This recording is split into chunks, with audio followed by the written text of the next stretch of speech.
surgeries and developed AIDS from the blood transfusions, and then eventually died of AIDS, which at the time was perceived more as a disease for homosexuals, to be quite frank with you. And so people began to learn through Arthur Ashe that you don't have to, have homosexual activity to die of AIDS, to be frank with you. And he became kind of a standard for research on AIDS so that people could understand it. But what do you think? What are you wondering about? Anybody wondering about anything? Who? Who is the third man? Thank you. Yeah. How about the guy that got second? He's in the picture, isn't he? And he's white, is he not? And his name is Peter Norman. Anybody know where he was from? He was from Australia. Very good. So the athlete who placed second in the 200-meter dash and earning the silver medal was a man by the name of Peter Norman. I think this is a better story than the story we just talked about.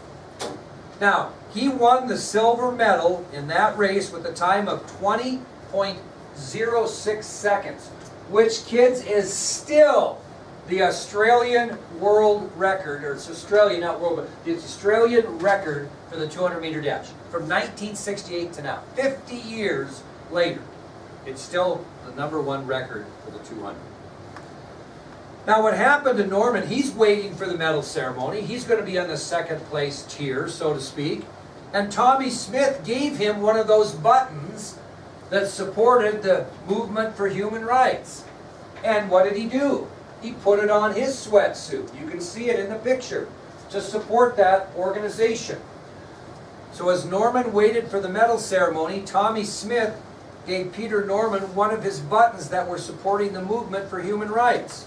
And Norman showed his support by wearing the button on his warm-up suit during the medal ceremony. Now, this is kind of an interesting part of the story too. Both Tommy Smith and John Carlos were supposed to have a pair of gloves. And they were going to wear these gloves on each hand, and they were going to raise one in the air in protest. Carlos forgot his black gloves. He forgot to bring them to the medal ceremony. And it was Peter Norman that suggested that the athletes share Smith's gloves, because they didn't, at first they didn't know what they were going to do. So Peter Norman says, well, why don't you just share the gloves? One of you wear the right glove, one of you wear the left glove. So Peter Norman was the one that suggested that the two black athletes share Tommy Smith's pair of black gloves, each wearing one during their upcoming protest.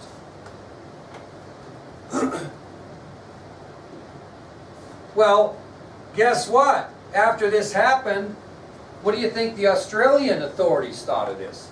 Because he was wearing the button, and it was found out that he suggested and supported the black glove raising. Well, they reprimanded him. Australia's Olympic authorities reprimanded him. And he was really ostracized badly by the Australian media. They broadcast all kinds of negative reports about him when he returned in the days, weeks, and months after the Olympic Games. They really, really criticized him a ton. Well, the 1972 Olympics are coming up, right? And you have the Olympic trials in which you have to, qualify. You have to have a certain time to get on the team. Well, after the Australian Olympic trials in 1972, Norman was left off the Olympic team, despite the fact that he finished third place in the trials, which normally would qualify you to be on the team. They continued to punish him by leaving him off the 1972 Olympic team, even though he finished in a position to qualify to be on the team. Horrible injustice. And despite that injustice, Peter Norman continued to compete in track and field, but in 1985 he tore his Achilles tendon, which finished his career. So he continued, despite this horrible discrimination against him, to compete in track and field, and finally in 1985 he tore his Achilles tendon, which finished his career.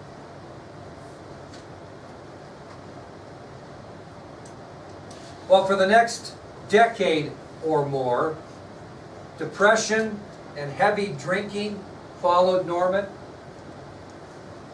and he eventually died of a heart attack on October 3rd, 2006, at the age of 64.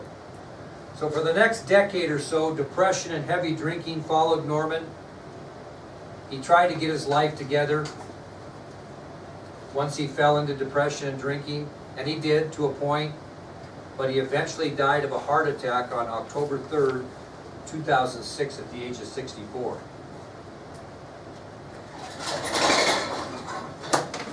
When he had his funeral, guess what happened?